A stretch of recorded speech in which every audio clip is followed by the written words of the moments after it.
September 7th meeting of the Person County Board of Commissioners to order at this time. And if you desire, please join me in an invocation followed by a pledge of allegiance led by Commissioner Sims. Let us pray. Merciful Heavenly Father, we thank you for the blessings of life, the gift of this day, and the opportunity to assemble in this place tonight to conduct the business of Person County. We pray our special prayers for the people of Afghanistan. Pray for our troops that are in foreign lands, serving to protect not only the freedoms of this country, but the freedoms of the world as well. In the holy name we pray. Amen. If you would, please stand and salute our American flag and recite after me the Pledge of Allegiance.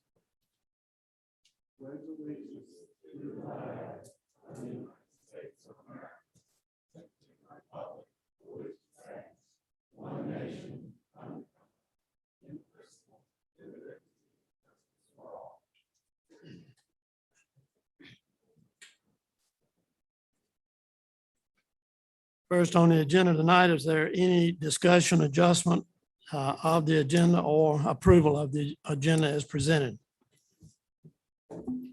Move for approval. Have a motion to move for approval. All in favor say aye. Aye. Opposed, none. Motion carried. At this time, we're going into a public hearing. Item number 1, petition CD 0121 is a request from Plateau Solar LLC on behalf of the property owners listed. So at this time, we'll entertain a motion to go into a public hearing. So moved. Motion made to go into public hearing. All in favor say aye. Aye. Any opposed? None. Motion carried. Mr. This Chairman, time- members I'm of the I'm board, sorry. a little kickback. That's okay. For petition CD 01-21, that case tonight will be presented to you by Angie Blunt, staff planner.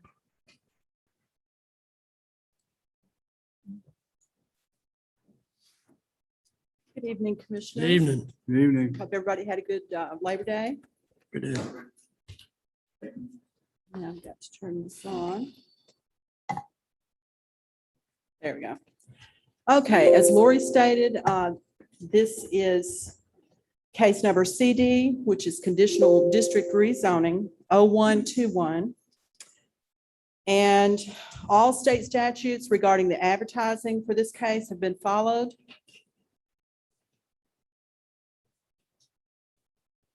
Okay, conditional district rezoning is relatively new for Person County since its adoption during the adoption of 160D. It differs from a rezoning in that a site plan for the use of the property is presented at the same time. The board will be approving the rezoning as well as the proposed use. And this CD 0121 is a request by Plateau Solar LLC on behalf of the property owners, Thomas and Rachel Puckett, W. Ruffin Woody Jr. and Samuel Cates for a conditional district rezoning from R residential, RC rural conservation, and B1 highway commercial to CDRC or conditional district rural conservation. This is for a level 3, 10 acres or greater solar energy system, and it's also known as tax map and parcel number A411, A3116, A3142, and A425. This consists of approximately 798 acres, and it's located on Hurdle Mills Road and Satterfield Road. All right, this map is an aerial of the property. All the properties to the north, east, west, and south of the proposed project are a mixture of woodlands, pasture, or farmland, and it has a few single-family homes. This is a zoning map of the area. The 4 tracts involved are currently zoned R, residential, represented in yellow. The RC Rural Conservation District is in green, and the B1 Highway Commercial is in pink. It's actually should be red, but it looks pink there. This is a future land use map. The pink color represents suburban residential, it allows for subdivisions, manufactured home parks, commercial uses, office, industrial, public, and institutional uses. The areas that are represented in tan is rural residential. It's suitable for agriculture, forestry, churches, limited commercial, and suburban residential. Okay, the proposed development would consist of approximately 205,000 monocrystalline solar panels. The applicant states that the generating capacity is to be 65 megawatts. A 150-foot vegetative buffer, existing or planted, is required along all exterior property lines, with the exception of those participating parcels which share a property line, and on those, they are exempt from the buffering requirements if each property owner signs and submits a waiver per Article 2 of the Person County Solar Energy Ordinance. These waivers have been submitted and they are on file.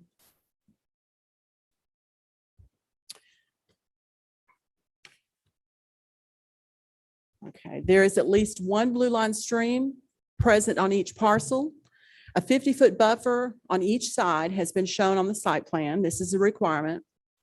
A 300-foot setback from the nearest solar panel to the nearest dwelling is also required and has been delineated on the site plan.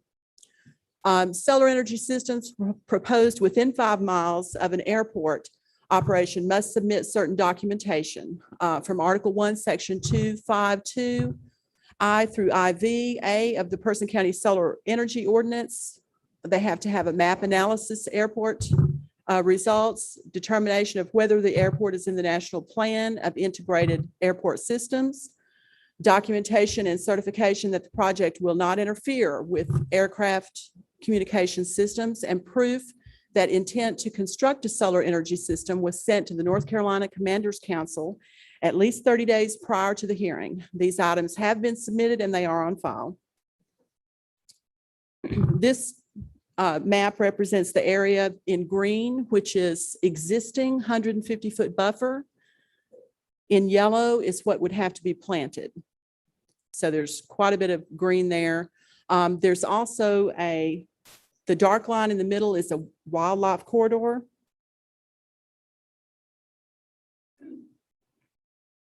This was presented to the Planning Board on August 12th, 2021 at their regularly scheduled meeting. The Planning Board did deny the request. They voted 4-2 to deny, stating that the request was not consistent with the Person County Land Use Plan and future planning goals for the county. They felt that it was not reasonable and that it was not in the public interest, as it did not meet the goals of the Person County Land Development Plan. The board also stated they denied the request for the following reasons. Number one was that the community did not support the requested land use. Number two, that the use would reduce the amount of land available for agriculture use. Number three, that there would be a reduction in the availability of jobs and income to farmers. Since that meeting, the applicant has submitted revisions to the site plan. The applicant has reduced the solar panel height, which was also a concern for the planning board, from the maximum of 15 feet down to 10. The applicant has also increased the landscaping and buffering requirements of 3-foot minimum height at planting to 12 to 14 feet. So 12 to 14 feet, having to reach a maturity of 30 feet is probably half the time. All right, planning staff recommends the approval of the proposed conditional district rezoning level 3 solar energy system based on the Person County Land Use Plan and the future land use map contained within the land use plan.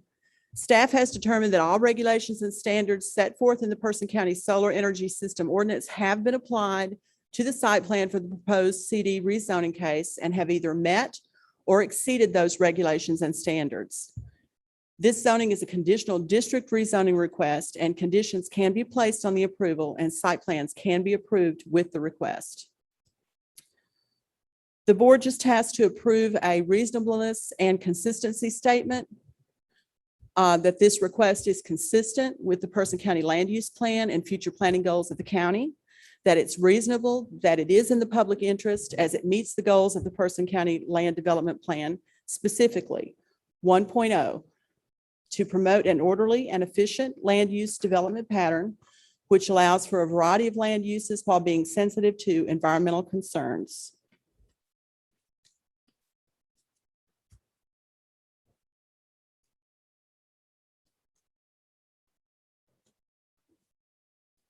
Okay, and that's the last page. Perfect. All right, that's our presentation. Did you have any questions maybe about the planning board meeting or the reasons that they had for denial? Okay. Thank you very much. So at this time, we will hear comments, public comments as well.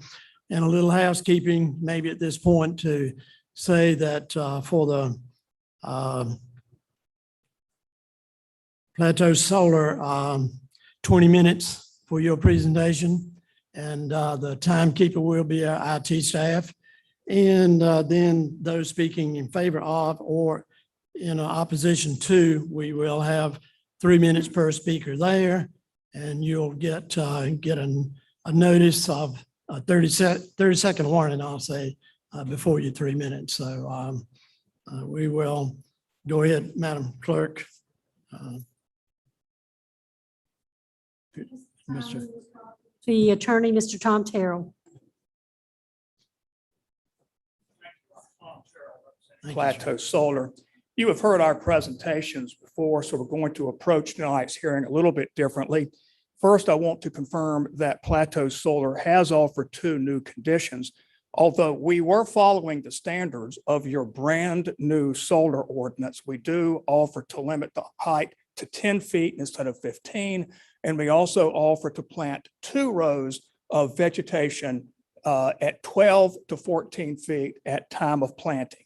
The practical result of this is concealment in year 1. But I want to remind you that this is not just one big field. This actually is a site where more than 85% of the facility is already 100% concealed with 150 feet of existing thick vegetation. So for more than 85% of this site, it's 100% concealment on day 1.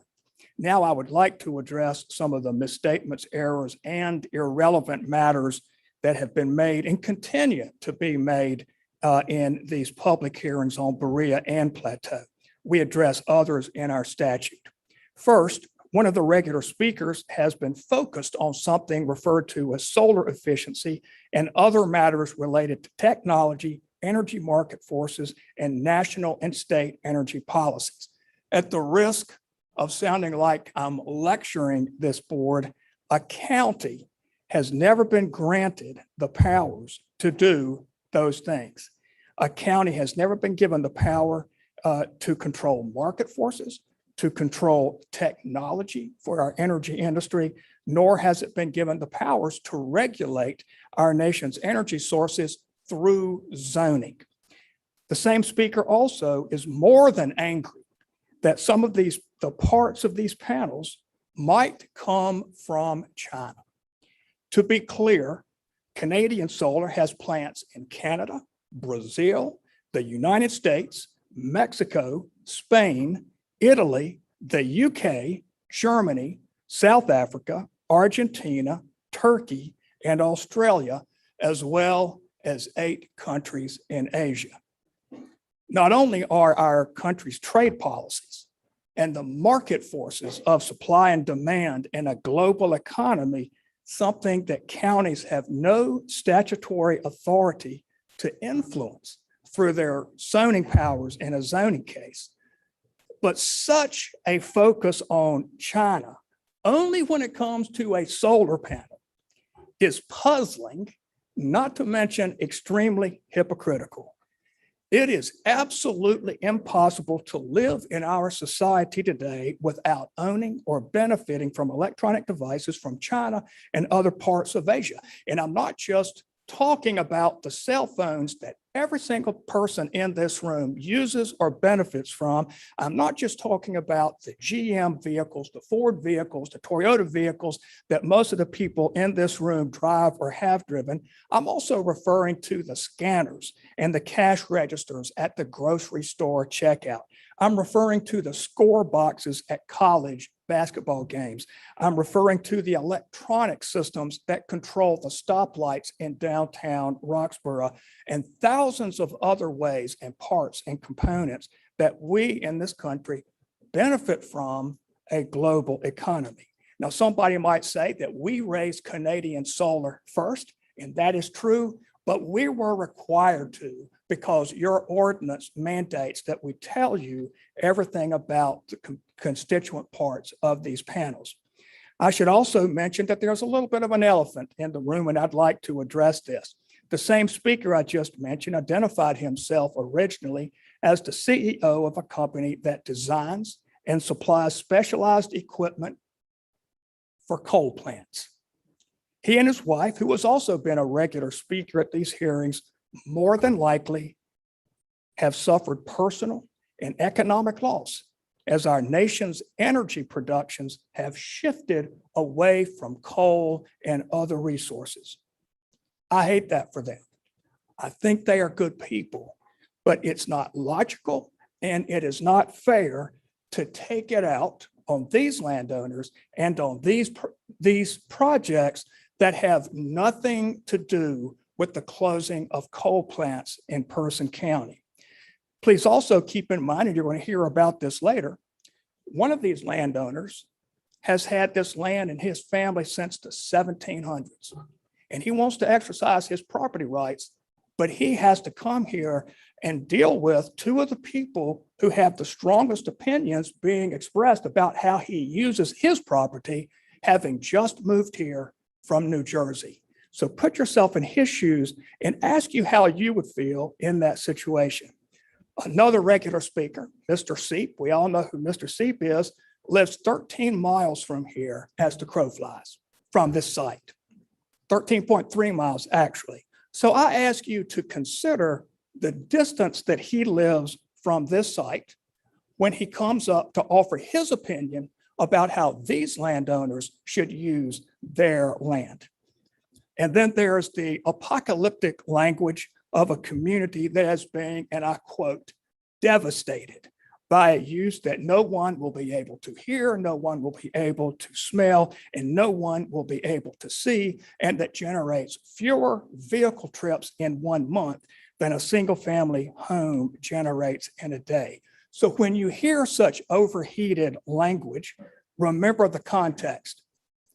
Each of these speakers lives in a community that has 110-foot transmission lines and power poles that they see every single day, and they have 30-foot power poles in front of their home. At our August 16 hearing on Berea Solar, 3 of you said that your primary concern was that you had no assurance of decommissioning. Thankfully, Ms. Oakley stepped up to the podium and reminded you that in your brand new solar ordinance, there is a requirement that before an applicant can receive a building permit, that applicant has to post a bond for 125%, not 100%, 125% of the decommissioning cost. So I hope now that we have taken what you said was your primary concern off the table. As to bald eagles, the North Carolina Wildlife Commission has already determined that no endangered species would be affected by this project. Regarding the fact that a portion of this site is zoned residential, I'm putting that in quotes, residential does not mean it's only for homes or something that is residential in nature. That is a keen misunderstanding of your ordinance. The following uses are found in your ordinance to be compatible in a residential district: airports, breweries, campgrounds, convenience stores, apartments, mobile home parks, landfills, swim clubs, utility substations, and schools of all sizes. This solar farm will generate less traffic than all of those uses, and again, will not be audible or visible. Regarding the land use plan, Your 2001 land use plan was written 12 years before anybody had heard the term solar farm. Despite that, we have provided you numerous examples, it's in your notebook, of how this facility is consistent with the principles of the Person County Land Use Plan. But most importantly, the Board of Commissioners itself made the finding that anybody who meets the standards of your new solar ordinance is consistent with the land use plan. When did you make that finding? You made that finding because you are required by law to make it on October 5th, 2020, when you adopted the new solar ordinance standards. In conclusion, I believe that our values are the same as your values. We support property rights. We support limited government that does not exceed the powers given to it in the context of zoning. But most importantly, we support economic growth, just as your land use plan supports economic growth.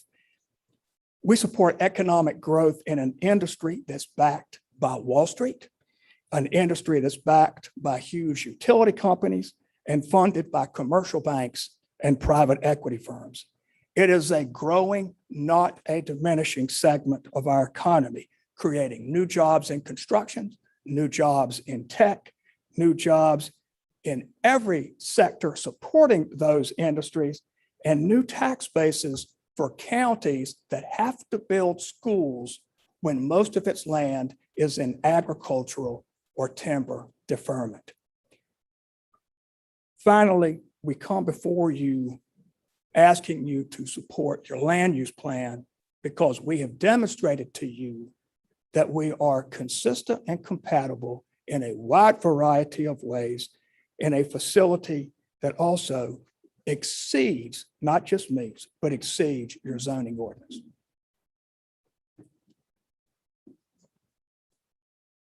Good evening, Chairman, members of the board. Thank you for letting us hearing us tonight. My name is Chris Sandiford, and I'd like to address the issue of coal power plants and solar farms. Per Duke Energy's 2020 Integrated Resource Plans, the utility plans to retire all of its power plants in the Carolinas that, quote, rely exclusively on coal, unquote. This effort is to allow Duke Energy to achieve its goal of 50% reduction in carbon emissions by 2030. Duke's HYCO and Mayo plants, coal plants will be closed. That's not an if, it's just a matter of when. Solar renewable energy is not responsible for the coal industry demise. Each megawatt hour of energy produced by a coal plant produces over 1 ton of greenhouse gases, carbon dioxide. There are already over 20 million tons of coal ash in Person County that need an environmentally safe permanent disposition. That's 24 million tons.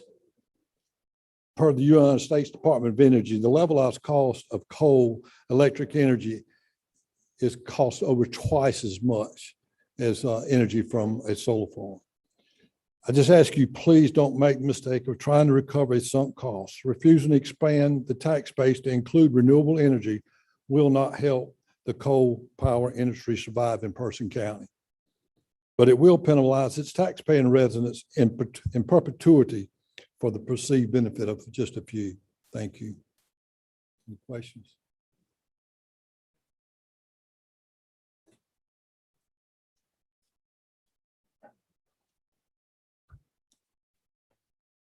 Good evening, board. My name's Tommy Cleveland.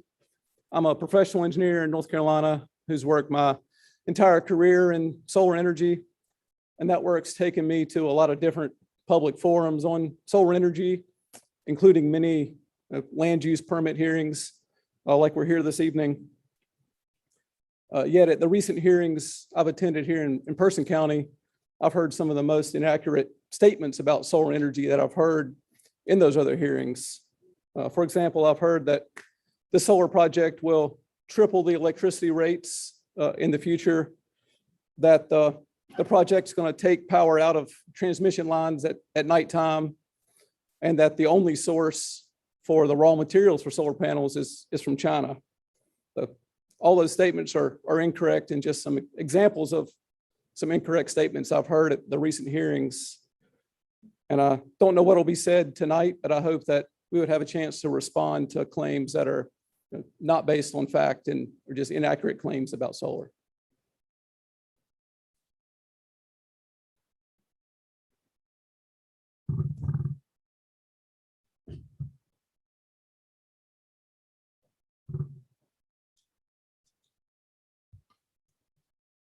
Good evening, Chairman, members of the board. Thanks for having us. My name is Matthew Delafield. I'm the Chief Operating Officer of Renewable Energy Services.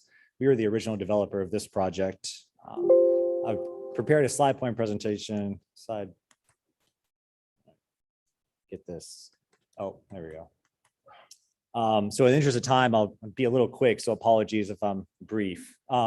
We originated this project in 2016 under a different name and have since partnered with Pine Gate Renewables out of Asheville, who will be the long-term owner and operator of the facility. In 2021, we reimagined the project to incorporate many design changes, and we renamed it Plateau Solar. The facility, as mentioned by the staff, is 65 megawatts. That's enough energy to power roughly 13,000 homes. To flag a few of the project benefits that I can get into a little bit later, significant increase to the county tax base.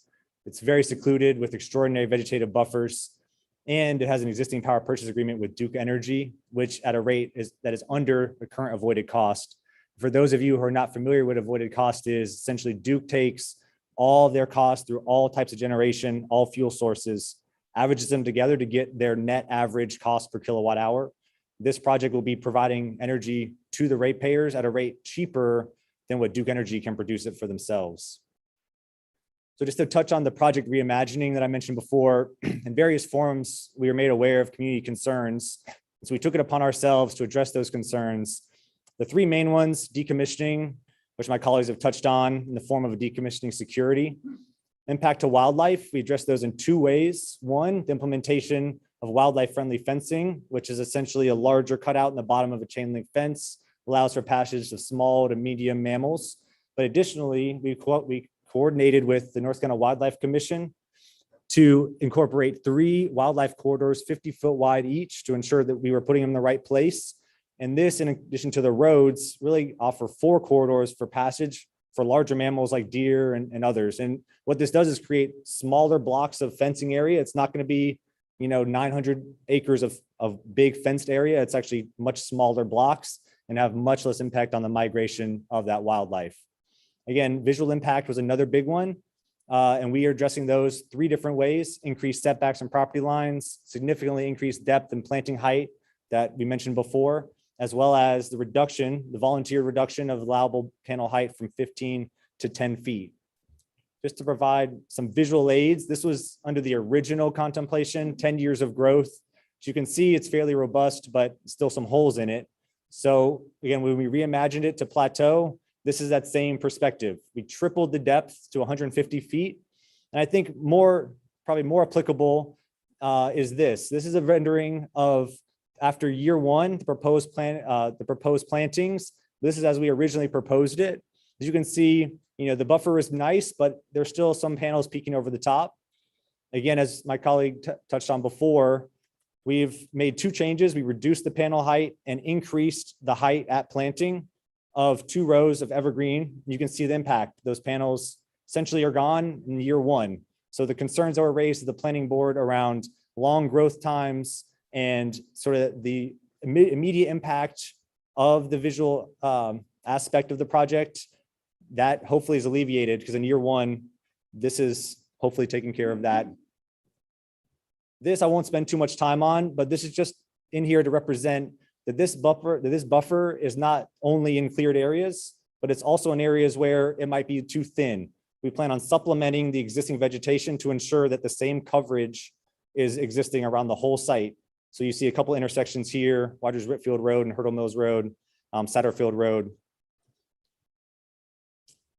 Again, knowing that there's significant community concern around this project, we really did our best to engage with the community. We reached out three rounds of letters, as well as personal outreach to various landowners, calls and emails. Set up 3 community meetings, 2 in July, one in September. We really wish they were better attended, frankly, but from those who did attend, the main concerns that we had, takeaways: wildlife, again, view shed, and decommissioning, all of which we feel like we've adequately addressed. Of these community concerns, I want to just focus on one. And one was brought up about farmland being taken away and how that could damage the support services and ancillary products, and as well as the farmers themselves. I think the best way to address this is to refer to a quote from the agricultural commissioner in North Carolina, Commissioner Troxler, who's a Republican, who, when asked about the impact of solar on farming, he responded in this way: "I've thought about this thing through and through, and I'm a very strong private property rights person. Solar energy comes and offers the farmer or landowner the opportunity to make money off of his land that he or she owns. It's got to be their decision. I hate that the government subsidized solar in the beginning. And for context, that subsidy was a state tax credit that no longer exists and will not impact this project.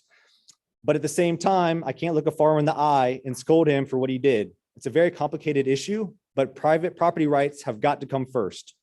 Now, a few things I take away from the agriculture commissioner's comments there is, one, first and foremost, that the agriculture commissioner believes it's the farmer and the property owner's right to choose what is in their best interest and what's in their family's best interest.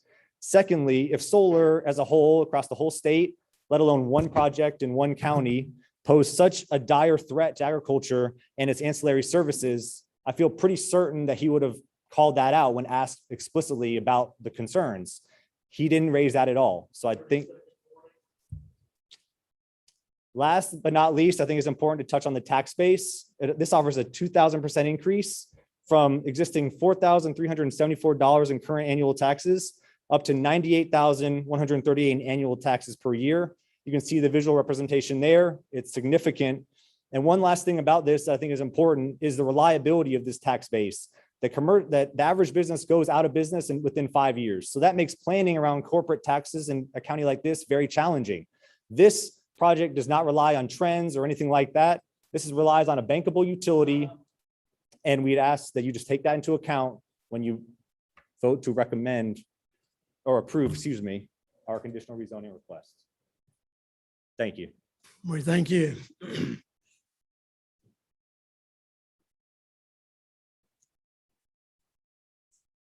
Clerk, now, do we have speakers in favor of?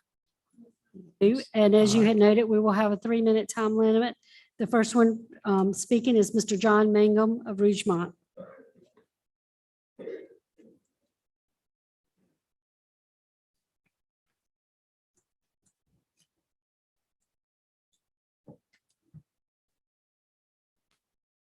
Thank you for giving me the opportunity to speak tonight. I'm speaking in support of the Hurdle Mills Solar Project tonight. I do not own property in this area or even adjacent to it, but I learned from previous meetings involving another solar project that you do not have to own property or live in the area where the solar project will be located. I support this solar project because of the benefits it will bring to Person County, a zero carbon emission power generation source. Our county leadership speaks of the desire to attract a high-tech company to Person County for high-paying jobs for the future. But I can't understand the logic with this plan when the majority of the high-tech companies and all corporations in America are focusing on developing future plans to become carbon-free or carbon neutral in the near future, not continuing to depend on any type of fossil fuel. If you look at General Motors, they plan to produce only electric vehicles by 2035. Think about that. Only electric vehicles by 2035. Ford plans to produce 40% of its total vehicle fleet by 2030, all electric. Amazon plans to purchase 100,000 delivery electric vehicles for their deliveries. They plan to be zero net carbon emissions by 2040. Duke Energy plans to achieve net zero carbon emissions by 2050 and reduce carbon emissions by 50% by 2030. And we see a future trend here that Person County has chosen not to be a part of. I speak to the landowners associated with the Hurdle Mill Solar Project. You and your personal attorneys did not make a mistake by signing the land lease purchase agreement for the Harold Mills project. You did your homework. You made the best decision for you and your family concerning land that you pay property tax on. The county commissioners may go beyond their appropriate role and question your decision as if neither you nor your attorney were intelligent enough to make the decision without their input concerning your land. It is up to you to make the best decision for your family, not the government. Does this sound like you or any other landowner in Person County has any rights? Thank you.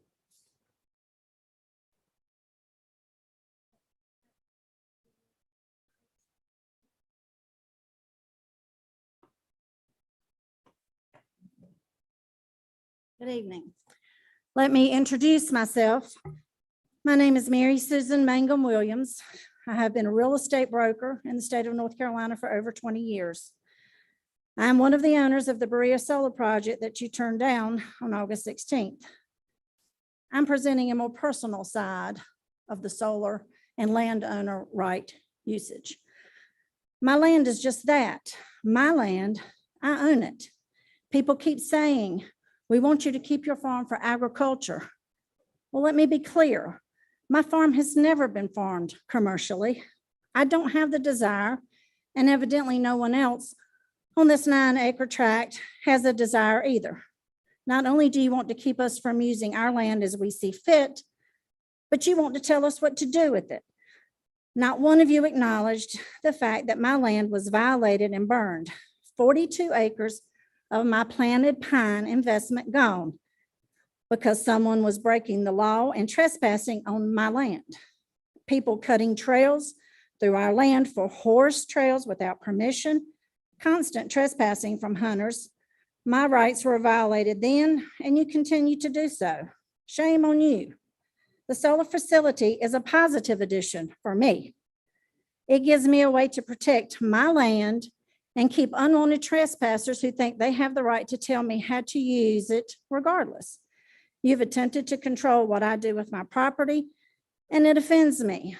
2 of you overstepped your boundaries by implying your negative vote just might save me from myself years down the road. I might regret my decision 10 or 15 years later signing this contract. I am an educated woman capable of making sound financial decisions for me and my family. I need no help from either of you regarding my plans for my land. You violated my rights as a property owner. Mr. Palmer, your only reason for voting no was to protect the bald eagle and stated that was your personal opinion. But thank you for acknowledging and stating twice during the quasi-judicial hearing that Berea Solar Team met or even exceeded all 4 of the mandates, even though you voted no.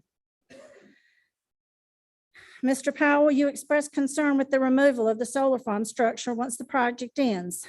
Surely you knew there were contingencies in place for that. You mandated that, and your board expanded upon the restrictions and conditions for the removal several months ago when your solar manual was updated. The zoning department verified those standards were met by Berea Solar. Why still so concerned? And the information you requested from the tax department, surely you were up to date on that as well. Why imply you needed to know that before the vote? It was not listed as one of the 4 mandates needed to approve the special use permit. My opinion, it was an inappropriate and irrelevant request at this particular time during the quasi-judicial hearing.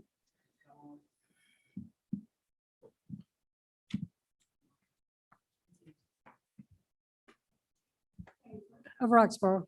Mr. Chairman, as the next speaker is coming, let me remind speakers, I didn't want to interrupt the lady, but the purpose of this public hearing is for comments on this conditional district rezoning application pending before the board. So I would ask on behalf of the board speakers to constrict your comments to this application. Thank you. Good evening. How's everyone doing? My name's Chance Sanford. I'm from Roxborough. I don't have a dog in this fight, guys, but my dad runs a power plant that's going through decommissioning right now. It's a 50 megawatt power plant. It started in 1987, and technology has come a long, long way. This is a 65 megawatt solar farm. It is very weird for me that I'm the Democrat / liberal, and I'm up here talking to you guys about property rights. But people who buy land have a right to use that land for what they would like. It seems like they've got a good plan. You know, vegetation is going to be high enough to where it's not going to be an eyesore on the community. You know, I just wanted to come up here and say that, you know, these coal jobs that have left this community, it's not because of solar energy. These guys are right. It's because of natural gas. They've been taking these jobs for decades. And the data speaks for itself. You can look it up. I mean, look at what, you know, where our energy comes from. Look at what Duke's trying to do to, you know, convert from coal to natural gas. There's a reason why, because that's the cheaper technology. Solar is the future. And these property owners who can no longer make a living farming can make some money with solar energy. Let them do it, period. Thank you.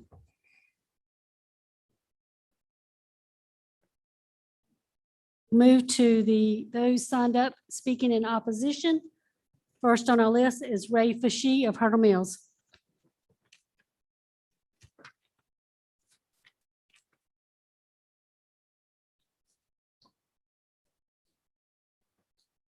Thank you, commissioners, for listening to us tonight. My attempts are going to be focused on the guidelines that Person County uses to make rezoning decisions. Based on this information, we hope you will decide against rezoning the proposed property for solar development, as did the Planning and Zoning Board. Number one, the county's comprehensive use plan adopted in 2001 involves some interpretation, but 3 of the 7 goals do not support a zoning change for solar development of this size. 1, the land use goal, promote an orderly and efficient land use development pattern which allows for a variety of land uses while being sensitive to environmental concerns. Cutting trees off 500 plus acres, taking the farming away from that 110 acres is not sensitive to environmental concerns. Community appearance goal, maintain and enhance the character of Person County and other features that represent America's area's heritage. Nothing about 797 acres of cleared land and solar panels will enhance the character of Person County. Existing vegetation is most of it being trees that leaves fall off and fall in winter will not suffice as an adequate barrier.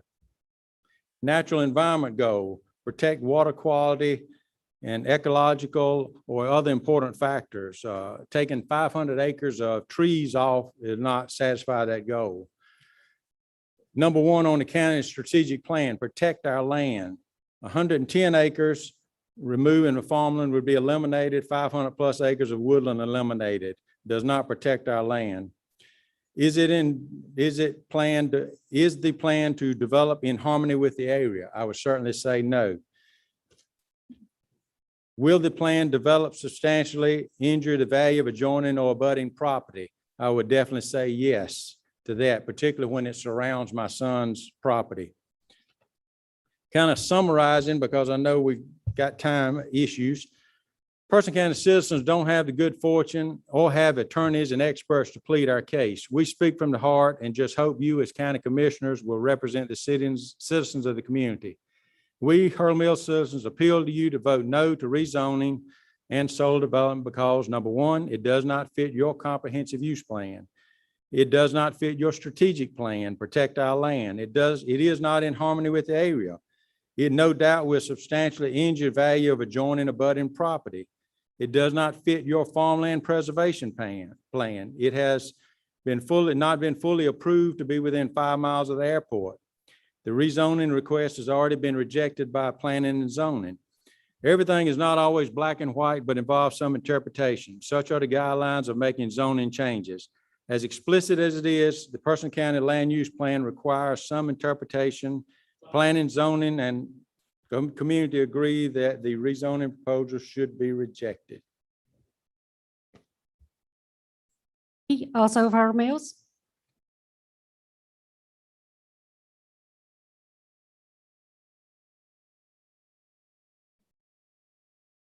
Hello, Board. My name is Jason Fashee. I live at 8019 Hurdle Mills Road. I own 20 acres that Plateau Solar would like to surround with a solar facility. I purchased this property and built a home for my family in a residentially zoned area. I never thought I would have to worry about being surrounded by anything other than houses, but I stand before you now worried about being surrounded by glass and silicone.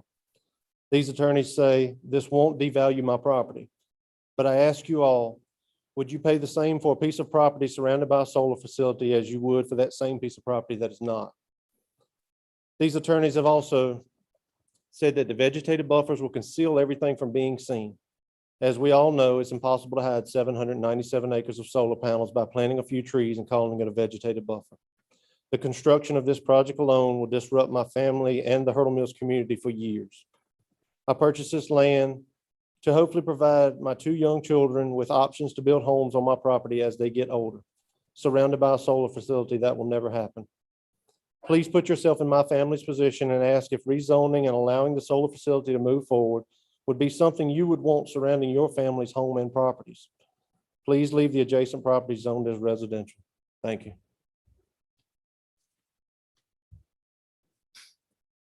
Next, we have Anthony Horton of Harper Mills.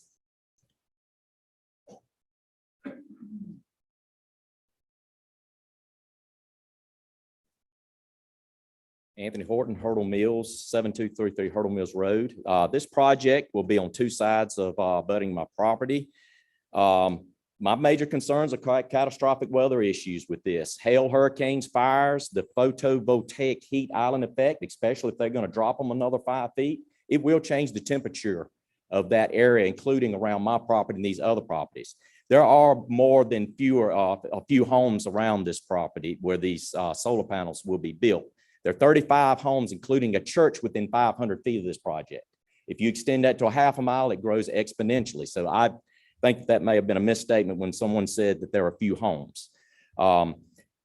Hurricane Fran came through 115-mile-an-hour winds back in 1996, 125-mile-an-hour gusts, tornado spawn, hail. What happens if these things are lifted and put on our farm property and deemed it sterile? What happens if it falls on other people's farm properties, people's yards? Who's going to clean that up? Are we going to have to file lawsuits against the county, against the landowners, against the solar companies to recover our losses?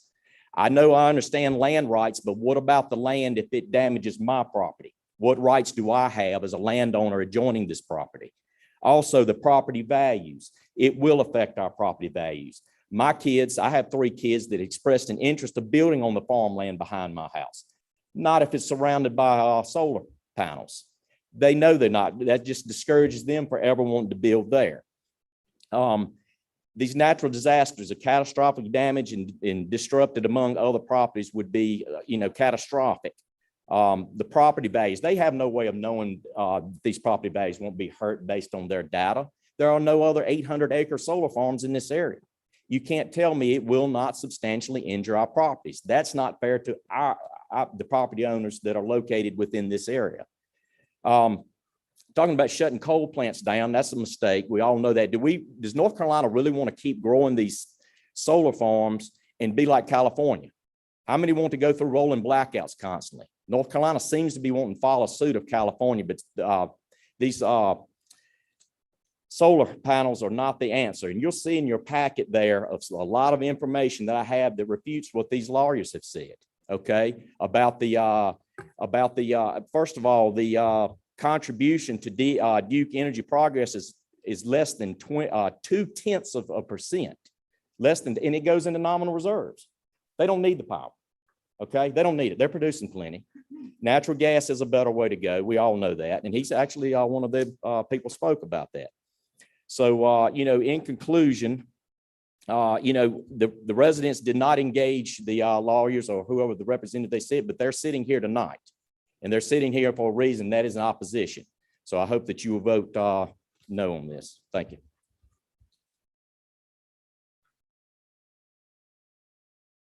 Next, we have Anthony Wilkins of Harper Mills.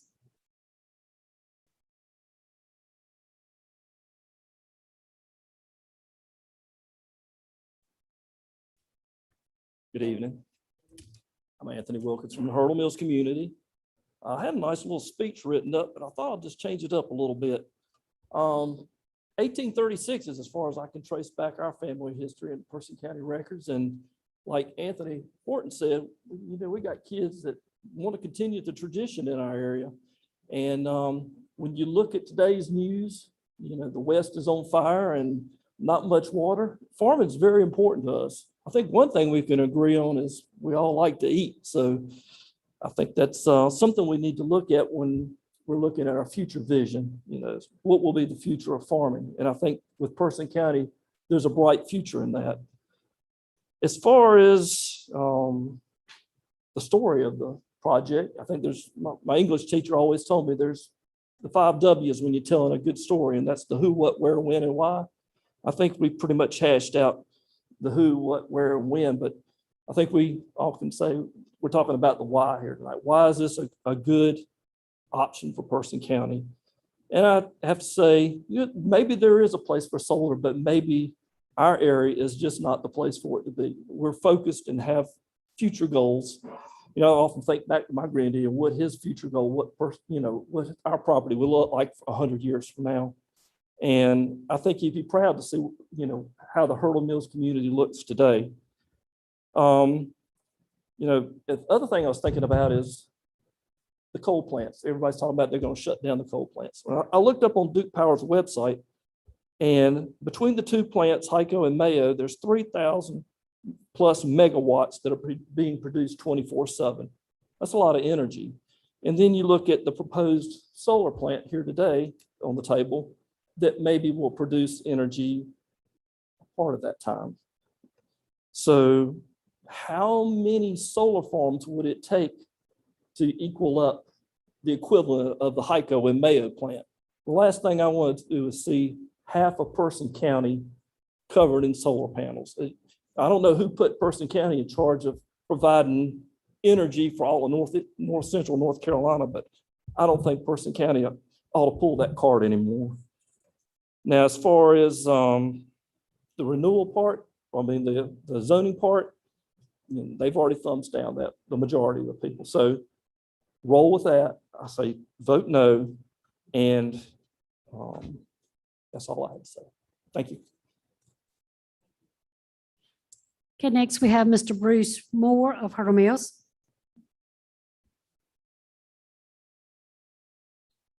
Good evening, Commissioners. Thank you very much for allowing me to speak and for your time tonight. I would like to come before you from a little different perspective. First of all, I am a lifelong Personian, lived in Hurdle Mills, grew up there. My family's been there for over 100 years. I'm gonna come from the perspective as a business owner and a businessman in this county. I'm also vice chairman of the Uptown Roxborough Group, where we promote bringing people into this county to promote businesses and to support our local businesses. I'm self-employed, have been all my life. There's not one thing about these solar farms or these solar panels that puts any food on my table or any people in my business. And to put a 798 acre, because I'm an old country farm boy, 798 acres is a lot, in the heart of a community that's a heart of this county will be devastating. We do not need to become the solar capital of North Carolina. I want people for my business, and I want people to come to Person County and enjoy riding through Person County. I want to keep it simple tonight. Look in this room. That speaks for itself. We don't want this in our community. Now, I'm a free American and I believe in being able to do what I want to with my land. But when that project of this size affects everybody in this county and everybody in that community, then we need to make a choice. and I hope you oppose this project. I don't want to become the capital of solar farms in North Carolina. Thank you very much for your time, and God bless each one of you.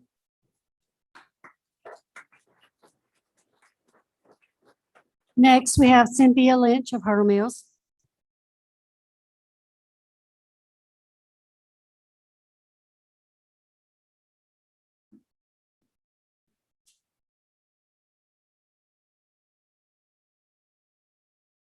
Good evening. Since the applicant took a good part of the time complaining about some of the things that I said, I guess I have to respond. Number one, you may have seen in your packet, something appeared that was called rebuttals. And there's one on page 3 about farmland being taken away, which has been something that's been a concern of me for various reasons and not just solar. And the comment is made that with change come new types of jobs and we don't have mules and plows anymore. We have these air-conditioned tractors. Well, that's all true, but we still need to eat. So until we stop needing to eat, I think we need to have farms. So that has not changed. Also, the comment is made that this board has got nothing to do with macro market regulations.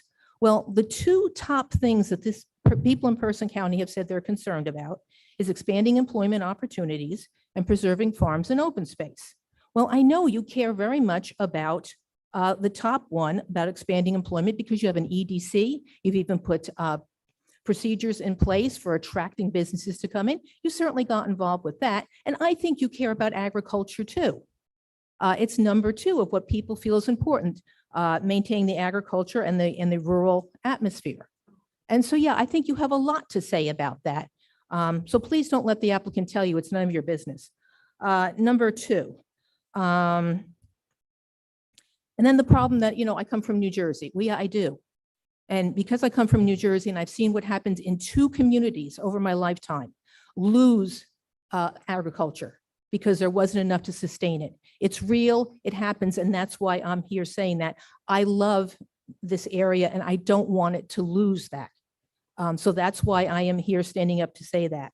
And then, this isn't about Hurdle Mills. This is about Person County, about all of Person County. I was here for the part that was about the other part of the county. I care about the whole county. It's not just about what's in my backyard. I care about what's in everybody's backyard. I want the best for it. And as far as people having the right to use their land, we've got a whole land use ordinance. Every single one of us is controlled as to what we can and can't do with our property to some extent. This idea you can do anything, no, you can't. None of us can. And then a quote from the Ag Commissioner. Well, the Ag Commissioner is a politician. And also I understand that the governor that he works for has a solar facility. So maybe there's a little bit involved in there. But, I did find a document written from the perspective of fellow Ron Hellinger, and he's with the North Carolina State Cooperative Extension Service. He's a specialist in agriculture and soils. And he goes on to say that utility scale solar energy facilities are increasing the pressure on farming by taking land out of production. So much to say, so little time. Thank you. Mr. John Seep of Samora.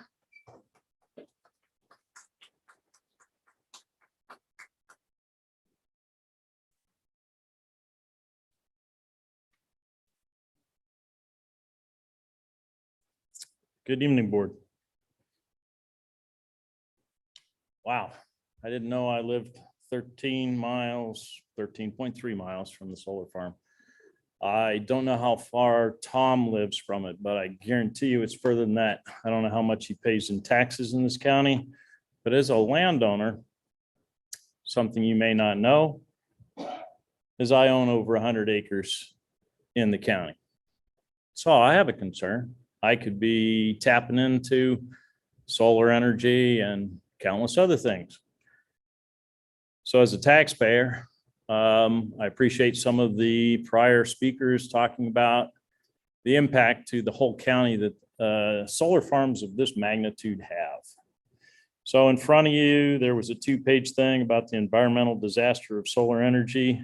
Second sheet at the top, you'll see one that got hit by a tornado or a hurricane. I don't have to wait until it's in the county to talk about it any more than I have to wait for the violence in Durham or the 58 people that were shot in Chicago to be concerned about what we do in this county. If you take a look at this report, it'll tell you about the OSHA not recommending put solar panels into landfills due to breakage and contamination of groundwater and a number of other things. I don't know why somebody came to discredit some of the taxpayers of this county. I worked years in nuclear energy. If you look at the one form of energy that material throughput by type of energy source that has the lowest amount of waste, et cetera, it's nuclear power. So I guess I'm going to put a nuclear power plant on my 100 acres. Anyway, wouldn't it be neat if we could all just put an adult store wherever we wanted? How about a bar wherever we wanted? We regulate this stuff, and you guys will put a moratorium on it. Got 5.5 months to think about what's right for the county. I'm as a landowner waiting for the county to decide what's right for the county. I talked to the county manager, and she said, when you guys put the ordinance together, you didn't envision a solar farm coming before you that was greater than 200 acres. Well, guess what? You didn't limit it. So now you've got an 800-acre solar farm that's staring you in the face. So here's why I would say, turn it down. Listen to your planning board. Why change residential and other zoned things to offset it for 20, 40 years into an area that you don't have control over? Figure it out. If it's still a good deal, they'll be back.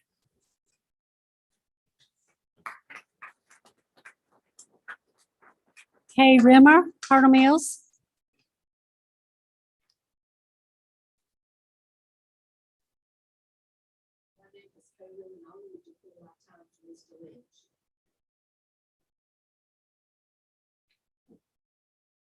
We weren't given that opportunity. That's plenty of time.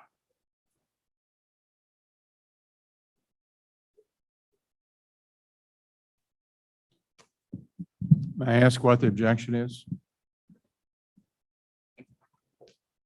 We worked it out and we understood we had 25 minutes for a presentation and we did it among 4 people. We had to rush through it. Now we're changing the rules to allow one person to shift to somebody else. We could have had some of the property owners who spoke shift time to us. You set the rules before hearing, not in the middle. And by the way, we have one person speaking in favor who's not been called on yet. Kevin Case. Chair, I'm not sure I understand what the request is. She was deferring her time to another speaker. So that the other speaker would have 6 minutes, not 3. Chairman, I suggest sticking to the rules. We'll stand by the rules that we had, 3 minutes per person. Amen. Okay, thank you very much. My name is Kay Randall, and I do live near this solar farm, and my house is it will be right behind me, and I do not want it. And I do pay taxes too, and vote.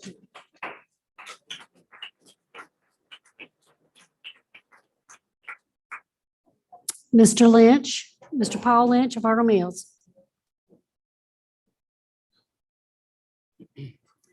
Mr. Chairman, Commissioners, good evening.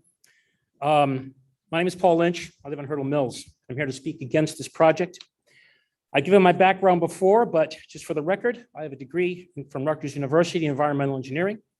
I've worked in the power industry for over 35 years, and I'm currently CEO of a company that designs and supplies custom engineered equipment for power plants, all kinds of power plants, not just coal, including solar thermal. And we are doing so well, we're hiring people because we can't keep up with the work being thrown at us. So much for his comments.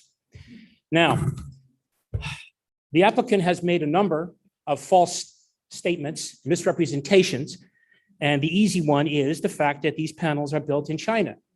They said in their original application the panels were built in Canada. They are not. This company has facilities around the world. Bottom line, in their Form 20F filing with the Securities and Exchange Commission.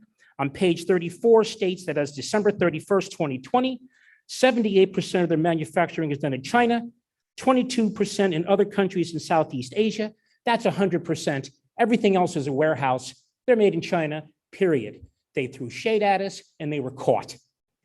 Now, the applicant's attorney also stated that there were no subsidies going to be provided to this project. If there were no subsidies for solar power, you wouldn't see a single one of them in existence. They have massive subsidies, including guaranteed loans from the Department of Energy, all kinds of accounting benefits for tax purposes. And there's a great deal more to this. I have to cut it very, very short. So I want to focus on one aspect of the environmental impact of this, and that is the representation by one of the applicant's experts that the thermal impact, the heat island effect of this facility will be much like a grove of pine trees. Here's an experiment. At 1 p.m., a mental experiment. Okay, at 1 o'clock in the afternoon on a nice sunny North Carolina summer day, we're going to walk out to a grove of an open field to where there's a metal fence. We're going to take our hand and we're going to grab a fence post. You don't take it off in a minute, you're going to get a first-degree burn. Now we're going to walk over to a grove of pine trees and put our hand up on a pine trunk. Now you can, however long you want to stand there and hold up a pine tree is up to you, but you can hold it there for a lot longer than a second or two.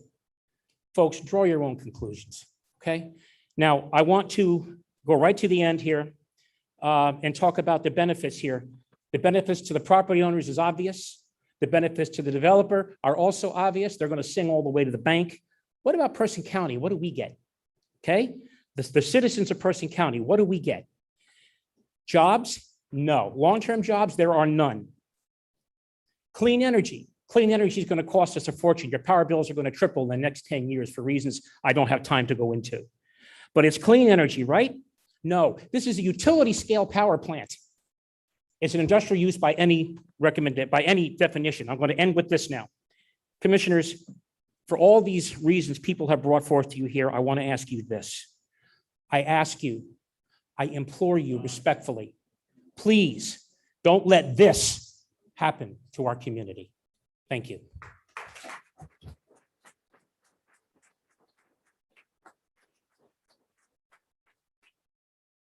And as the attorney, Tom Terrell, mentioned, there was one person who was signed up who did not have opportunity to speak. Mr. Kevin Cates has an opportunity now to speak with a 3-minute time limit. Thank you. I'm Kevin Cates. I'm the owner of the property on Satterfield Road. My family has been I'm the owner of the property on Satterfield Road.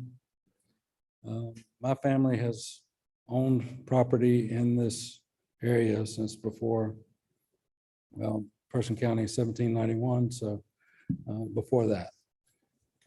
So anyway, in previous hearings, my grandfather was brought up as to whether he would approve of this kind of thing or not. His name was Hester Cates. I don't believe anybody here, other than a couple of people that are in my family that happen to be here, actually knew him. But I can tell you for a fact, he would definitely want this on his property. As a matter of fact, he was one of the persons who leased or the easement to CP&L at the time for the high tension lines that are through all the properties we're talking about now. I think for the most part, what we're talking about here is people don't want any change. Well, unfortunately, the only thing constant is change. So we can stay out of the way or we can get on board. So it's really not going to stop. Change is going to happen. I'm asking for your help. I need your help, all of you. I need you to protect my rights as a landowner. I need you to do what I'm asking you to do. I'm not a farmer. This will not continue to be a farm going forward. I won't be able to do that. It stayed in my family for 200 plus years. I want it to stay in my family for 200 plus more years. So the only way I see doing that is if it pays for itself. It's going to have to do something different if we don't do this. It's clean. You don't hear it, smell it, taste it, or see it after the buffers are up. Please vote yes. Thank you. Thank you. That concludes our speakers for this evening on this public hearing. On the agenda is consideration to grant, I'm sorry. Preferable to have a motion to close the public I'm hearing. sorry. You're all right. I'm sorry. Yeah. Do we have a motion to close the public Mr. hearing? Chairman, I'm sorry. motion to close the public hearing. Have a motion to close the public hearing. All in favor, say aye. Aye. Opposed, none, motion carried. Now, item number 2 on the agenda is action by this board to consider to grant or deny the request by Plateau Solar LLC on behalf of the property owners. What's the pleasure of the board?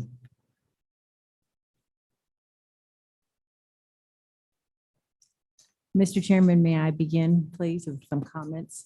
Sure. Kyle, go ahead. I'm sorry, didn't mean to re going. No, go ahead, please. No, see, stop.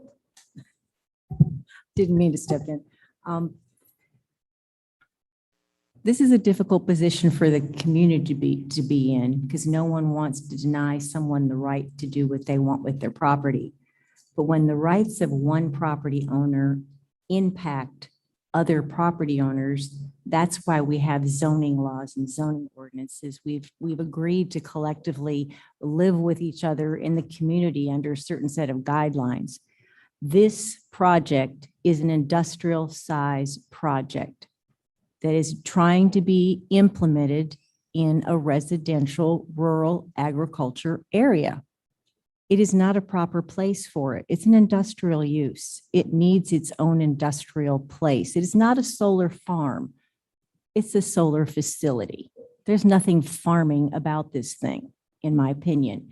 And it certainly doesn't coincide with the comprehensive plan and the time and effort that the community has put into designing that community plan. The comprehensive plan doesn't fit here with this plan whatsoever. And I understand as a property owner, you want to be able to do what you want to do, but you can't just put up anything you want. We do have regulations. And yeah, unfortunately, the county didn't protect itself from something like this because we never saw something like this size coming at us. It's been kind of forced upon us. And so what as a result has happened is that we're looking at our zoning ordinance that haven't been updated in 30 years. So we need to regroup and readdress this because there's some holes in this rural conservation. And it needs to be tightened up. And for that reason, I am against the solar facility in this location.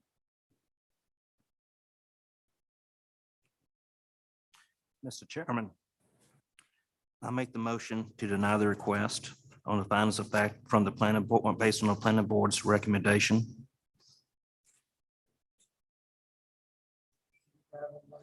To deny, have further comments from board members? Any comments? All in favor of the motion as stated, please say aye. Aye. Opposed? None.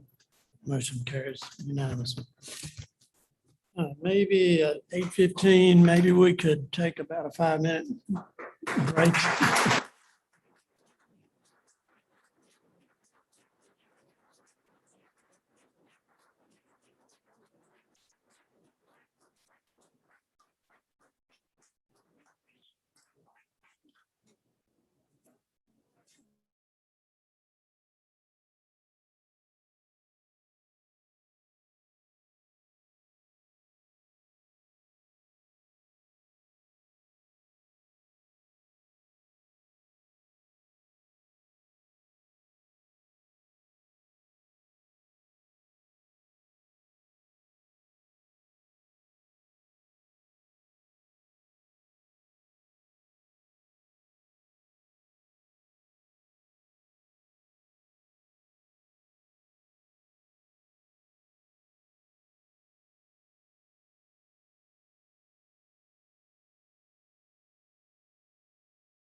as the chairperson for the DSS board. Thank you. Thank you. Mr. Chairman, Vice Chairman, Commissioner, staff, and citizens, good evening. I am Ray Jeffers, Chairman of the Department of Social Services Board, and I am joined by fellow board members Linda Maid, Charles Dickens, and unfortunately, Mrs. Faye Martin could not be here tonight due to a previously scheduled commitment.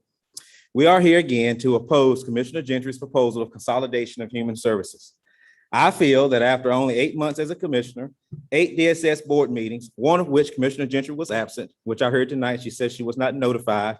But as this board meets, we meet the same time every month, last Wednesday at noon.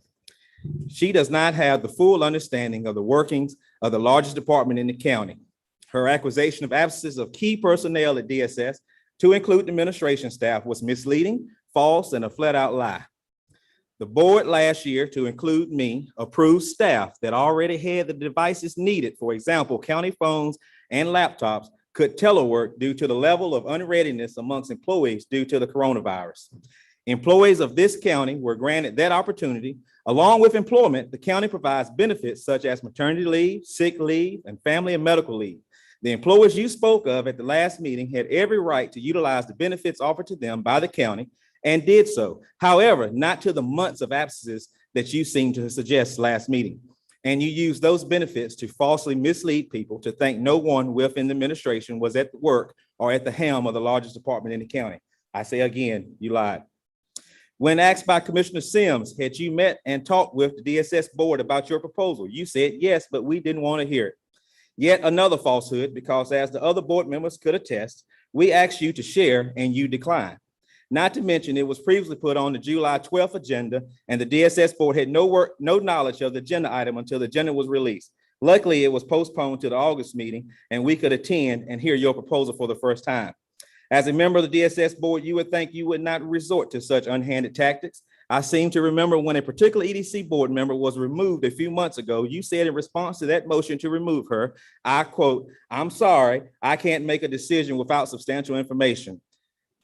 No, I can't make a decision without good information," end quote. You went on to say, I quote, "I think this is absolute petty politics. You bring forth a motion to remove someone from a board and you have absolutely no reasons or evidence to provide to the public as such. Shame on you," end quote. Fast forward a few months to the night. Commissioner Gentry, you yourself has made a proposal to dissolve the board of DSS and the health board with no evidence of the need. I further conclude, Commissioner Gentry, you don't have substantial information or reasoning for your request. So to use your words, shame on you.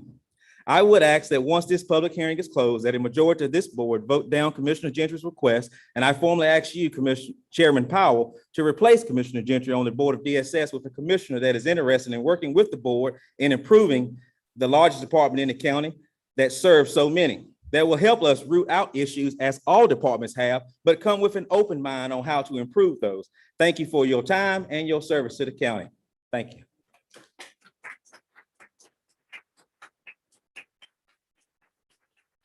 Next, we have Carlton Taylor, the DSS director.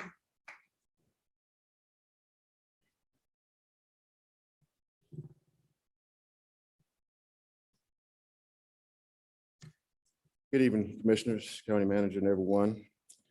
I have a few words to say. Mr. Jeffers said everything very well. I appreciate that, as well as support here tonight. So a few things I want to state to this board is the fact that the Health and DSS employees have traditionally been considered State Personnel Act employees because the state protected Health and DSS employees from local control and the potential for harassment or mailing this could bring. It also seemed wise to create a buffer between those service providers and local board of county commissioners in order to allow space and for politically or socially sensitive decisions. What we have now is good. The relationship between DSS and health works very well. We have a good relationship with the county manager. She's very informed of the things that we're doing. As County Manager York was able to give you all some packets some time ago, I believe back in June, when I met with her and I gave her some packets about some of the great work done at DSS. One of the things I want y'all to understand is that we're working on a pandemic. But even during a pandemic, a cyber incident, and other issues that we're dealing with here at Purcell County DSS, by a very competent team of staff, has been able to get out of corrective action and child welfare. We got a letter from North Carolina Department of Health and Human Services We also have letters from North Carolina Department of Health and Human Services regarding our fiscal monitoring worksheet in June of 2020. You also have copies from the FNS, Medicaid, North Carolina Health Choice Child Support, the Energy Program, Foster Care, about no issues of our agency. We also have letters from Social Security payee representatives, January 14, 2021, for no issues. Even Child Support Statistical Data and Quality Review, June 17, 2021 letter stating we were performing well. Income Maintenance Operational Support Team Technical Assistance Report also shows no issues, June 2021. Income Maintenance Operations Support Team Technical Assistance Medicaid Report Card we passed over the past 12 months. Even when we didn't have computers and had to go to the state and get some computers, laptops, these ladies and gentlemen got the job done, even during the pandemic. We did have to have a payback of only $91.61 in a Medicaid program, where other counties had to pay upwards of millions of dollars in paybacks. This is what your employees here at Person County DSS been able to do. We also have internal trainings as well as state trainings performed online at DSS. We also had a single county audit, and we have not had any major issues. There were some incorrect comments made of DSS from June and also recently about former employees, including some of our own, about not working for myself or not working for 6 months. That is completely that's completely false. I also ask you that you not consolidate DSS and health, allow us to get back to work and serving the citizens of Person County. Thank you for your time. If you do have any questions, please feel free to reach out to me. I have the data to show you the work that these hard ladies and gentlemen have done. Thank you. Have a good night.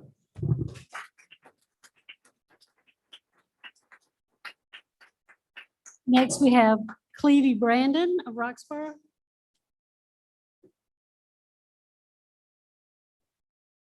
Good evening to the commissioners.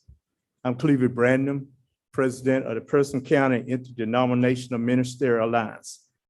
On behalf of the Person County Interdenominational Ministerial Alliance, we want it to be known that we stand against diverse and destructive rhetoric that gives the attitude to the people of Person County reference that our leaders are unknowledgeable and insufficient relative to the incompetent and proficient, because we are all aware that they not only that they are well educated, but in fact, they possess the knowledge and backgrounds to adequately perform their jobs as stated in the most recent audit. As the peacemakers and peacekeepers of the community, we are requesting that the Board of Commissioners would be more considerate about our department leaders in Person County before accusations are made that are damaging to one's character. Be it known that we support our Social Services Director and his staff. We are asking that their names be cleared. We are also asking that the Board of Commissioners would consider leaving the Social Services Department as it is and not consolidating the Social Services and Health Department. We would like to say thank you in advance for your consideration and support of this message placed before you tonight. And remember tonight, behold how good and how pleasant it is for brethren to dwell together in unity. Thank you. Dr. Jeff Noblet of Samora.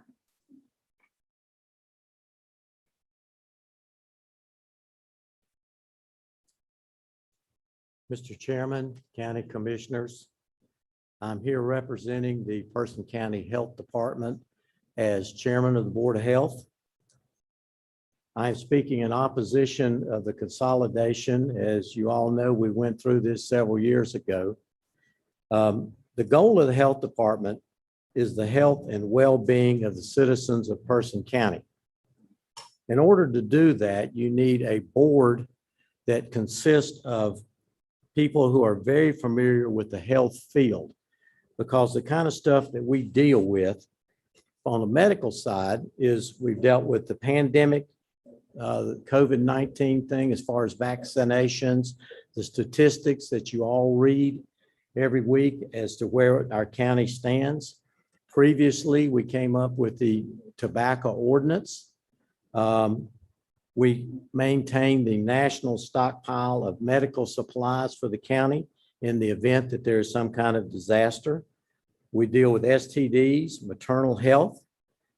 On the environmental health side of the ledger, we deal with wells and septic tanks and food service inspections and swimming pool inspections. All of these issues would have to be dealt with by the county commissioners if these boards are merged or the departments are merged. We, as health professionals on our board, and if you've looked to see who is on the Board of Health, it's doctors, nurses, veterinarians, engineers, everybody that is familiar with the health field. We don't feel that DSS and the health department need to be together because we're really doing two entirely different things. We think that as health professionals, we are equipped to handle these things, and we love doing it. It's the consensus opinion of the Board of Health that the Board of County Commissioners vote against the consolidation of DSS and the Person County Health Department. Thank you for your time. Mr. Avi Lester, Senior of Roxborough.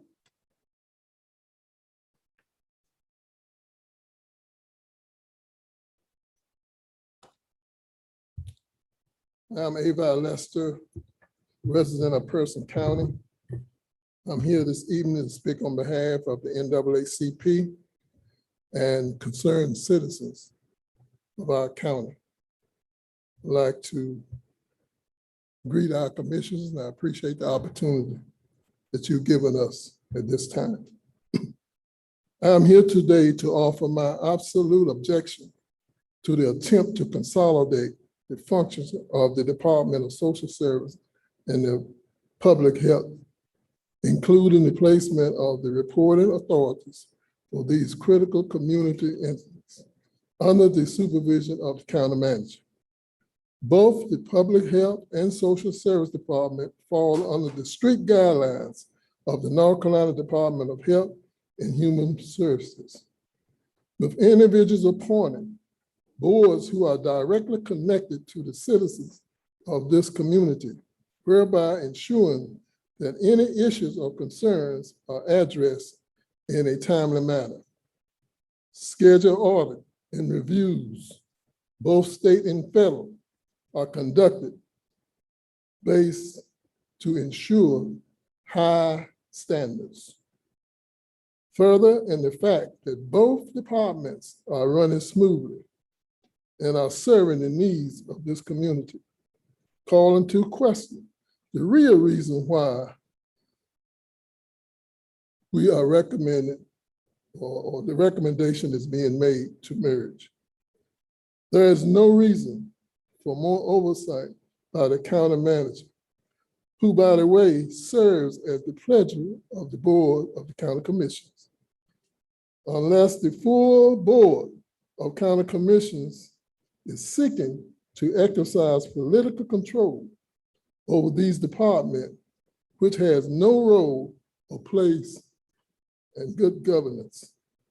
I am therefore encouraging citizens of this community to strongly object and reject any form of consolidation, which in my opinion is both short-sighted and unnecessary. Thank you.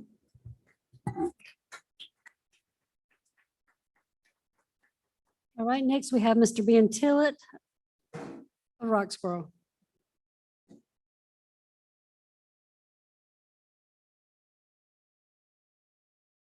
I want to thank the commissioners for allowing me to have input in this decision.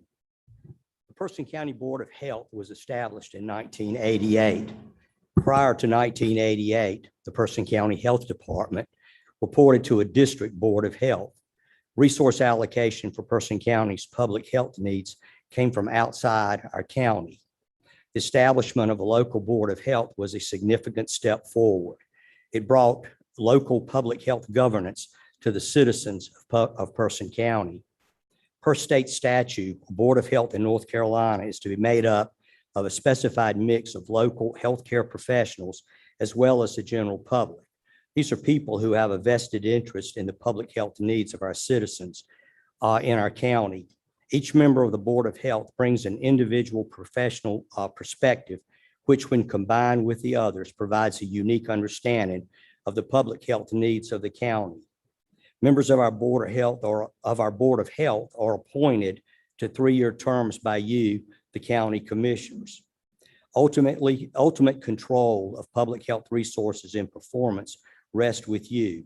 We serve at your pleasure. Responsibilities each member of the Board of Health takes seriously and places great care in understanding the needs of Person County citizens and bringing our perspectives to the table at our monthly Board of Health meetings. The members of the Person County Board of Health are committed to our mission as evidenced by attendance and participation at our meetings. After having served on the Person County Board of Health for many years, I can attest to this spirit of service year after year. Never have we failed to have a quorum at one of our meetings. As a member of the North Carolina Local Health Department Accreditation Board, the state agency that surveys local health departments using standards of performance approved by our state legislature, I take great pride in Person County Health Department, which under our current health director's leadership was one of the first health departments in the state to meet all 148 standards of performance, earning a score of 100. Our health department continues to score high on these surveys by consistently receiving the accreditation with honors distinction. This is not an easy accomplishment. It requires outstanding leadership and employee commitment within the department, a true and genuine team effort. Person County Health Department is a local agency we all take pride in. I encourage you to allow this long-standing tradition to continue by not consolidating the boards of health and DSS. Thank you again. Next, we have Chance Sanford, of Roxborough. That's okay. Everybody does that. My name's Chance Sanford. I represent Personians Against Injustices and Racism. We are in the business of combating injustice and racism in Person County. And ladies and gentlemen, business is booming. Unlike the commissioner who put forward this motion to consolidate DSS in our health department, I'm from Person County. I went to school here, grew up here, and I left here only to return a few years ago in an attempt to raise my family in the place that I call home. I left here because of a lack of educational and vocational opportunity. This county offers many charming amenities, mostly centered around its natural resources, its people and land, but the people are struggling. They need better access to information, education, and jobs. Without these things, they increasingly rely on access to subsidized health care through our health department and subsidized food, childcare, and utility payments and housing through DSS. I went to school with children who needed these services. I've had family members who needed these services, and it will surprise me if any of the commissioners seated before me have ever been on the receiving end of these services. How lucky you all are. And this is why it concerns me that you sit in judgment over these services and those who have had the experience to implement, administrate, and execute their duties in regards to DSS and the health department. This action seems to be a power grab on your part. Perception is reality when you are in a public position. No matter the intention, you can be perceived to have nefarious intentions, even if you do not. However, the public's perception of this board is founded on past experiences where this board has sat in judgment over private citizens' use of private land, how you failed to act when we voiced our disgust over a county-owned Confederate monument that still resides on county-owned property on our courthouse lawn on Main Street, and how you conspired against the president of our only secondary educational institution when you didn't like a proposal that will benefit students for decades to come. So now I ask you and the citizens this: why now are you considering consolidation of these two departments? Key bono, who benefits? Is it the citizens of Person County? Is it the employees of the largest division in Person County? Or is this simply another position to this board put in place so that for the people they want in positions of power, so that they can influence and affect the outcomes that are congruent with the party that they represent? I ask you all this: who do you work for? Is it the citizens? Is it the president and VP of the Republican Party, who all but instruct and inform you of what your decisions and motivations should be? We have all witnessed how you communicate with each other in the Republican Party when speaking about things that you disagree with. We've seen the emails. We've seen the Facebook post. The veil has been lifted and you have been exposed.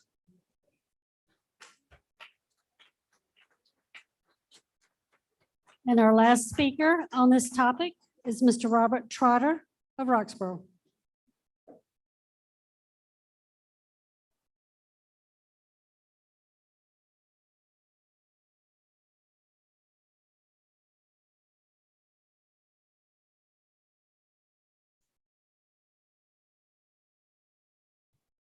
Good evening. My name is Robert Trotter. Thank you for allowing me to speak. I find this whole situation very, very confusing. I was in social services for over 30 years of my professional career, and I've never seen an opportunity where an agency, because of some innuendos, is considering consolidating two separate entities of county government in terms of services. And if this is a public hearing, or is this just an opportunity for people to come and speak and waste a lot of people's good time and energy in terms of trying to sell a situation? If this is a personal problem should be served personally. If it's an institutional problem, then more consideration should go into even bringing this to a point. I know that the city did some time ago what they call a strategic study because they were concerned about how its operation was going, but not in the form of just bringing people together and them to state what they want to state about it without any understanding of why anything is done. Just because of the innuendo, is this how the county commissioners operate? I think if so, we're not getting the kind of services that we should get from our elected officials. You have people who are in charge of these agencies. These agencies are operating with no guidelines whatsoever. This seems to be a sad opportunity, a sad situation as I see it. And I don't understand how this is going to be corrected. And if this way we're doing, I think this is the wrong approach that we should take in terms of trying to sell a situation. If this is a situation I don't quite understand, and I think this is misguided to bring people together and call people to say this is a public hearing when it's not really a public hearing. This sounds to me like a sounding board without any type of construction in terms of what we expect to speak on or against. And these are my concerns here, and I find this very, very confusing. I hope we can do better in the future. Thank you very much. That concludes the speakers. That concludes. Okay, do we have a motion to go out of public hearing, close the public hearing? Have a motion to close the public hearing. All in favor, say aye. Aye. Opposed? None. Motion carried. Item number 4 on the agenda is action by this board for consideration to authorize staff to draft a resolution to change the organization and governance of the current departments of social services and health. Sort of as an answer to what was just said by Mr. Trotter, I voted in favor of having this public hearing just for that reason. So we could hear from the public. Generally, we hear lots of comments within our circle with the manager and other staff, but we also need to and want to hear from the public. And so we have done just that. And I appreciate all of you have taken your time. You sat here through a long public hearing on another subject just to be able to take your turn or share your thoughts with us and your views. But after hearing these comments and other research that I've done since our previous meeting, and it's up for discussion, but my recommendation is not to proceed with action on this matter. So any other board members have comments? Yes, of course I do. Because I think there's some misconceptions about the concept of merging the boards. We're not talking about merging departments. We're talking about merging the boards. And I understand, the concerns, how it will look, who it'll affect. Will it be beneficial? Change is always challenging. The health board went through a massive change a few years ago, and apparently it was quite some turmoil, but it came out better for Person County. It has a well-running board now of professional people on it. And so what I'm looking at is an opportunity. Sitting only for 8 months, I've learned a great deal. And I have to say, I don't understand why you wouldn't want to make it better and stronger. So for one, the employees would not lose their status quo. They would not change. They would not lose their protections that they enjoy now as state employees. I think there's an effective and efficient way to merge the board. This is our largest county department. So why can't it have direct supervision like every other department in our county? The reason that this has come about is that something happened at DSS over a year ago, and it required the county to spend about $60,000 to hire outside consultants to fix a problem that we didn't know existed. Perhaps if we had better communication and better direct contact and supervision and oversight, we could have seen this coming. Maybe we could have avoided it. Maybe we could have saved the taxpayers that $60,000. Maybe that could have gone more into the program than into a consultant's pocketbook. We spend almost $5 million a year. We should be able to have some say. The state of North Carolina has a consolidated Health and Human Services Division. It all falls under that. Why can't Person County? My vision is the opportunity to engage more professional people on a consolidated board. If we're having the issues with drug abuse, alcohol, and other issues that are affecting families and causing them to have to rely on government services at DSS, which in turn go to the health board, do you not think we could find a better way to find more help, with more professional help, with a consolidated board, with more professional people, with guidance? I think it's worth a look. So I'm asking the board to consider still looking at the options of how we could do it and give us more input. This is not a power grab. Nobody's losing their job. Nobody's losing their positions. We're just trying to find a way to make it better. But also remember, the county government, you people that pay the taxes, we're on the hook for this. We should be able to have a say. So I'd like you to consider it. I think we could do a good job if we sit down and make a good plan and go, what are the opportunities? What could we benefit from? Instead of getting all upset about, oh my gosh, we're going to make a change.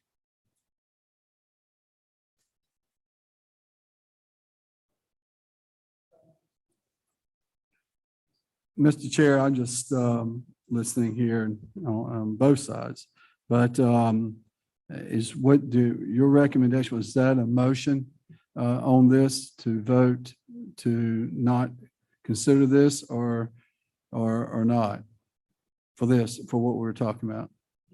Okay. I know that I feel like we need to go ahead and I feel like we should make a decision. I feel like we don't need to kick the can down the road anymore. And I think that we should go ahead and have the vote today on this particular item, number 4. That's my motion. That is your motion. Okay. We do have a motion on the floor. Further comments from board members?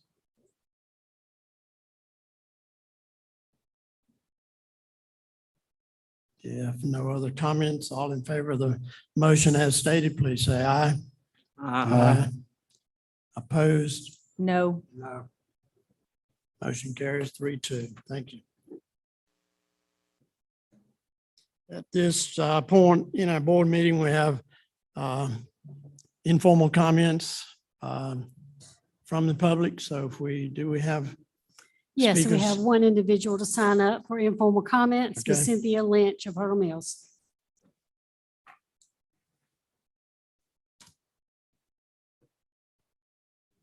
Good evening. You have put through a solar moratorium to give you time to look over the solar ordinance. I looked at my notes and it was actually just a year ago that we were doing this very same thing. And one of the suggestions I looked at in my notes was that you look at the size of the projects and have some limitation on the size. And now we've just gone through two that you've had to struggle with that are very big. So my suggestion is, as you're looking through the solar ordinance, now I talked with the planning department. They did a very good job of looking at other solar ordinances.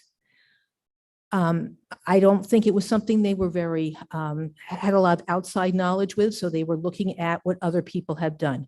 Presumably over this past year, they've learned a lot more about solar, but my suggestion would be that you create a, shall we call it a task force, a commission, whatever, of people besides the planners, some people who have some technical experience in solar, that they can do some of the guidance. And maybe if we had had that earlier on, you might have seen what the potential was and what you might have to be dealing with. There are other issues that haven't even been touched on in these two applications, particularly the issue of battery storage. That is a whole nother situation. I don't have the technical expertise, but I've heard enough about it that very toxic, fire issues.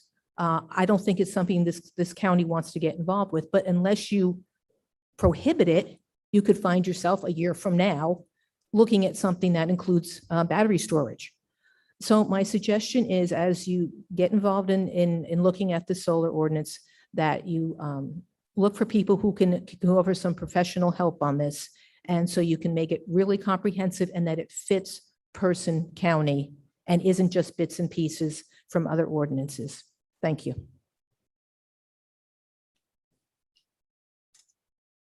That was the only one we had, correct? Okay, moving to new business. Item number 6 is a resolution authorizing the reconveyance of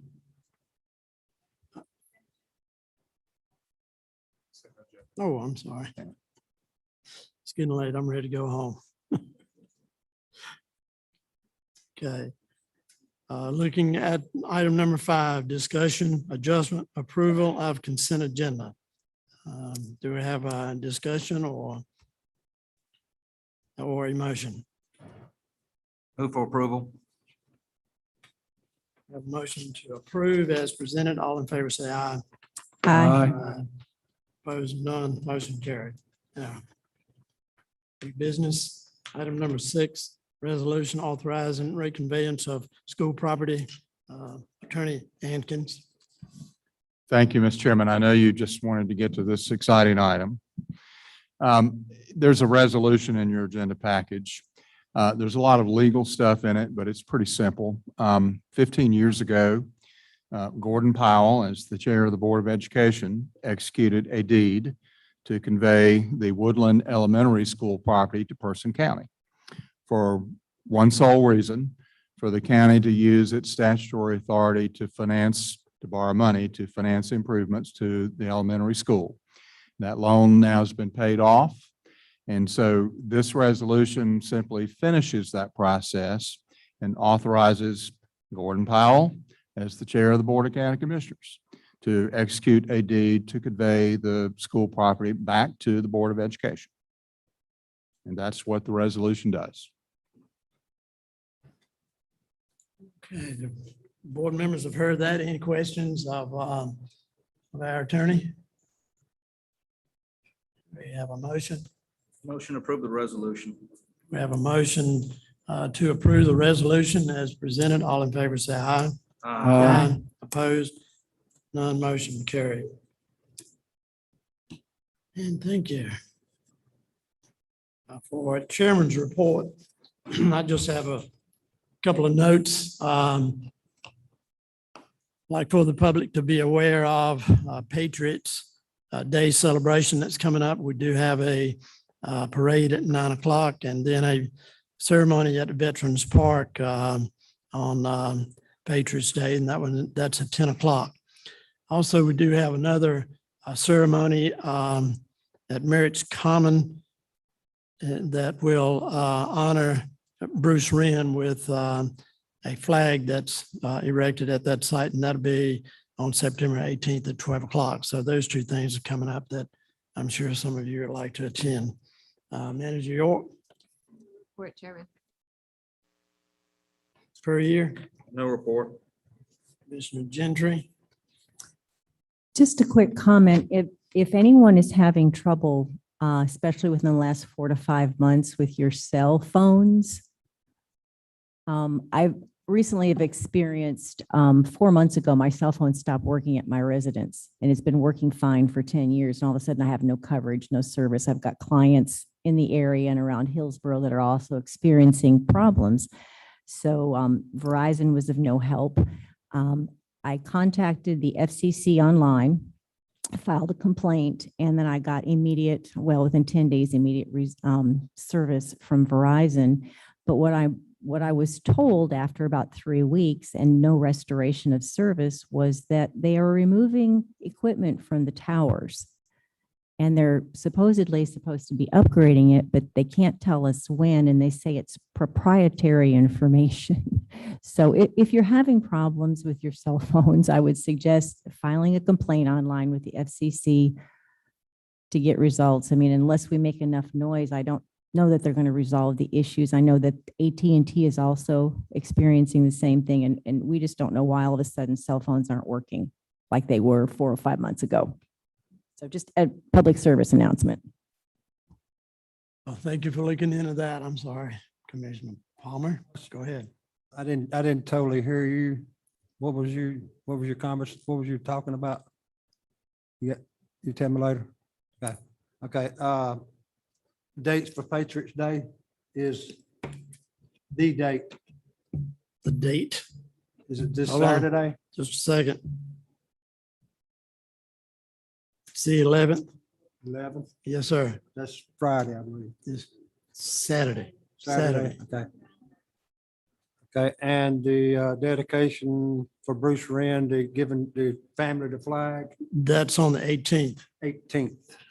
Time on both? The parade is at 9 and the ceremony at 10. And at Merritt's Commons, it'll be 12 o'clock. 12 o'clock. Right. Okay. Thank you. Commissioner Sims? Thank you, Is that it? Chairman. Thank you. Yeah, I have a comment, and it's may upset some people, but that I want to talk about. We have public comments, and it's an opportunity for the public to get up and speak. And we sit here as county commissioners, and we listen, we don't say anything. And this is my opportunity now to say something, my comments. And so something was said at the last meeting that I wanted to clarify. And what it was that our last board meeting, during the public comments, Mr. John Seat made a statement that I was on an advisory board for the ATC. Let me correct Mr. Seep. I know he's not here, but I know he records things, and he'll probably be listening to this. But Mr. Seep, before I became county commissioner, I was on the advisory board for mechatronics at PCC. That is not the advisory board. I never was on the advisory board for the Advanced Technology Center. To my knowledge, there is no Advanced Technology Center advisory board, and they have not had any meetings. I called Beth Townsend, who is the Vice President of Advanced and Communications for Piedmont Community College, and asked her, where did Mr. Seep get this information? Apparently, Mr. Seep requested public records from PCC, and there was an advisory committee member call list for the Advanced Technology Center. A call list with 66 people on it. My name was on that call list, and it was marked through. Next to it was Dr. Senegal has contacted. She not only called me, but she called all the other commissioners, invited them to the PCC to discuss the college's vision for the ATC program. It gives me heartburn when people make public comments that are not true and when they are directed at county commissioners. Mr. Seep, I have lost respect for you and your credibility. I would ask you, as you have asked me in previous committees, do your due diligence. Know the facts, and furthermore, Mr. Seep, I do not have to look at you when you are speaking at the podium. I hear you. There are people that can look at you in the eye and never hear a word you're saying. Thank you. That's it.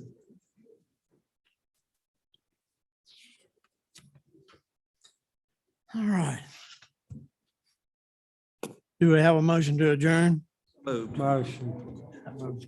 Motion to adjourn. All in favor, say aye. Aye. Meeting adjourned.